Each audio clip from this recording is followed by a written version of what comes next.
Okey, ni saya DIY pasang water pump water pump kat rumah sebab rumah tekanan air terlalu slow. Jadi saya buat pump. Okey, yang tu saya ambil daripada ni lah, daripada yang masuk daripada meter tu. Yang pada meter masuk lalu sini saya tak buat, saya buat terus straight sampai sinilah, sampai pump, sebab nak jimat. Kalau banyak pakai L dengan T ni, lepas tu air pun akan jadi slow nak masuk. Jadi saya buat straight tu, daripada situ terus pergi ke sini. Satu pakai L sana satu, lepas tu T sini satu, lepas tu T sini satu.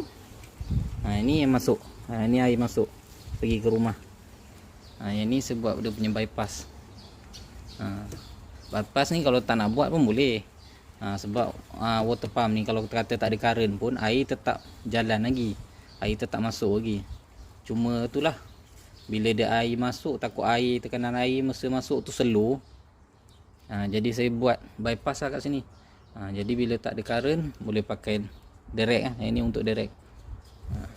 Yang ni atas ni untuk pergi ke ni lah, ke pipe ni, ni singki luar.